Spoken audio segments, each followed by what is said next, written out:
Bayangkan sebuah rumah terpencil berdiri sendirian di tengah ladang luas, jauh dari desa, dikelilingi hutan pinus yang sunyi.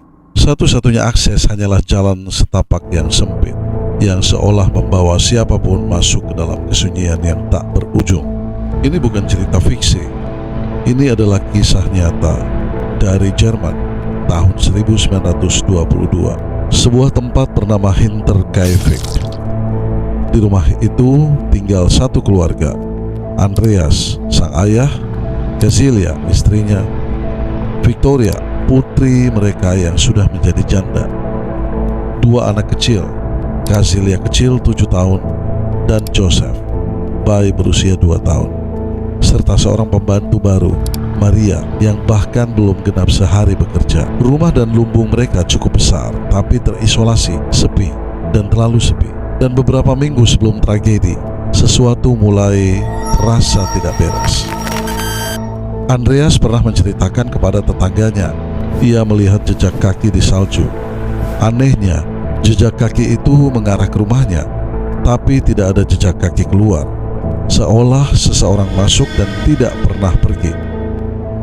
Malam-malam berikutnya, mereka mulai mendengar langkah kaki di loteng, padahal tidak ada orang lain di rumah. Kunci rumah tiba-tiba menghilang, beberapa barang lenyap tanpa jejak, dan yang paling mengerikan, mereka merasa ada seseorang yang mengintai, mengawasi dari kegelapan setiap malam. Namun anehnya, tak satu pun dari mereka melapor ke polisi, seolah firasat buruk itu diabaikan. Tanggal 31 Maret 1922, malam yang sunyi. Satu persatu anggota keluarga diduga dipancing keluar menuju lumbung. Tidak ada yang tahu bagaimana caranya. Apakah dipanggil atau mungkin mereka mendengar sesuatu. Yang jelas, mereka masuk ke sana dan tidak pernah keluar hidup-hidup. Di dalam lumbung itu mereka dibunuh dengan benda berat seperti cangkul besar atau kapak panjang. Andreas, Cecilia, Victoria, dan si kecil Cecilia.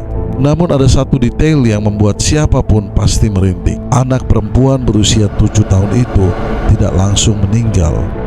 Dari hasil pemeriksaan, rambutnya ditemukan tercabut, seolah-olah dalam rasa sakit dan ketakutan yang luar biasa, ia menarik rambutnya sendiri sebelum akhirnya menghembuskan nafas terakhir. Setelah itu pembunuh belum selesai. Ia masuk ke dalam rumah. Di sana ia menemukan Maria, pembantu yang baru sehari bekerja. Ia dibunuh tanpa sempat melawan. Lalu Joseph, bayi berusia 2 tahun, ditemukan di tempat tidurnya, tak berdaya, tak bersalah, dan tetap menjadi korban. Yang aneh, tidak ada tanda perlawanan besar, seolah-olah mereka dibunuh satu persatu dalam keheningan tanpa sempat menyelamatkan diri. Hari berlalu, 1 hari, 2 hari, 3 hari, tak ada yang curiga. Anak-anak tidak masuk sekolah. Victoria tidak terlihat di gereja. Susu tidak diambil. Surat kabar menumpuk di depan rumah, namun tetap saja tidak ada yang datang.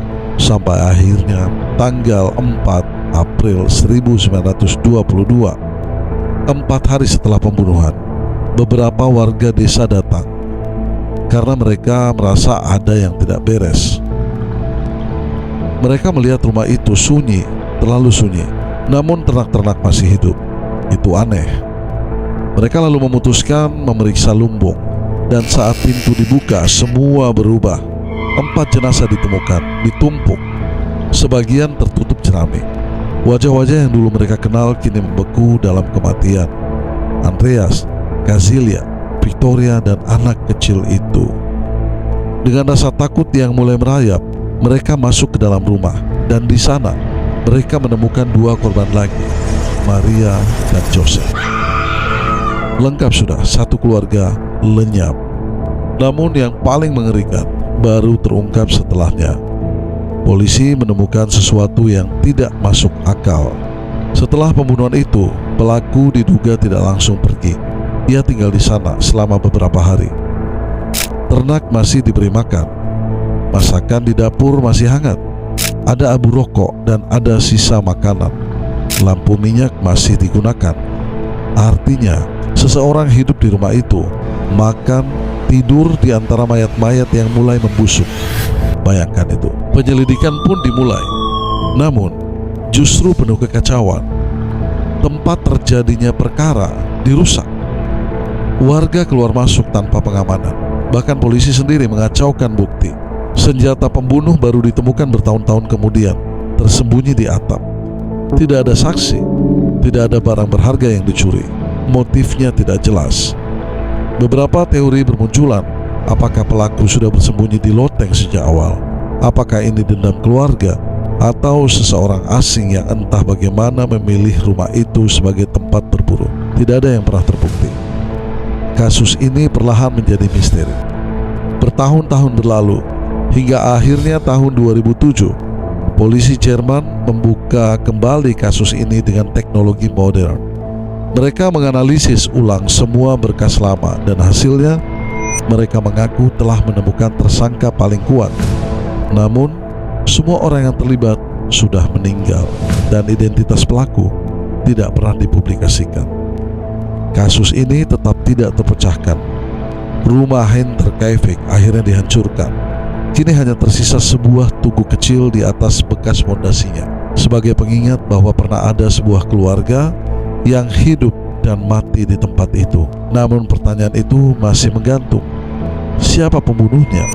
Apakah ia sudah berada di rumah itu sebelum semuanya terjadi? Dan bagaimana rasanya tinggal selama berhari-hari bersama mayat-mayat yang ia bunuh sendiri? Ini bukan legenda, bukan cerita karangan.